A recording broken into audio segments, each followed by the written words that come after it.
মধ্যপ্রাচ্যে নতুন চাঞ্চল্য তৈরি করেছে ইরানের কুদস ফোর্সের কমান্ডার ইসমাইল কানির নিখোঁজ হওয়ার সংবাদ। হিজবুল্লাহ প্রধান হাসান নাসরাল্লাহ নিহত হওয়ার পর লেবানন যান তিনি। গত সপ্তাহের শেষ দিকে লেবাননের বৈরুতে ইসরায়েলি হামলার পর তার কোনো হদিস পাওয়া যাচ্ছে না। সেই থেকে তাকে ঘিরে তৈরি হয়েছে নানা রহস্য। 2020 সালে বাগদাদে একটি ড্রোন হামলায় নিহত হয় কাশেম সোলাইমানি।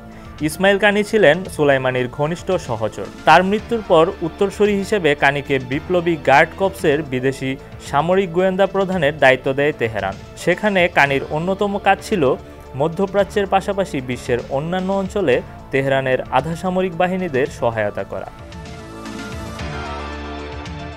পশ্চিমা সামরিক ও রাজনৈতিক বিশ্লেষকদের মতে কানি কখনও তার পূর্বসূরি সোলাইমানিদের মতো সম্মান বা জনপ্রিয়তা লাভ করেননি।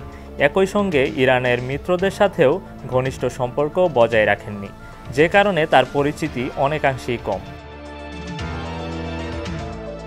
কুদস ফোর্সের দায়িত্ব গ্রহণ করে কানি তার পূর্বসূরি সোলাইমানি হত্যার প্রতিশোধ হিসেবে মধ্যপ্রাচ্য থেকে মার্কিন বাহিনীকে বিতাড়িত করার প্রতিশ্রুতি দেন। সোলাইমানির শেষকৃত্যের আগে রেডিও তেহরানে কানি বলেন, আমাদের একমাত্র ক্ষতিপূরণ হবে আমেরিকাকে এই অঞ্চল থেকে বিতাড়িত করা। 67 বছর বয়সী কানি উত্তর পূর্ব ইরানের একটি রক্ষণশীল ধর্মীয় শহরে জন্মগ্রহণ করেন। 80-র দশকে ইরাক ইরান যুদ্ধের সময় বিপ্লবী গার্ডের হয়ে যুদ্ধও করেছিলেন তিনি।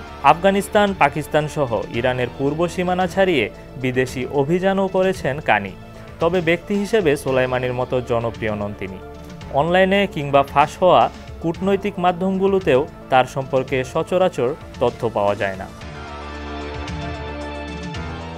তৌহিদুর রহমান নিশান, ডেস্ক রিপোর্ট, সমকাল।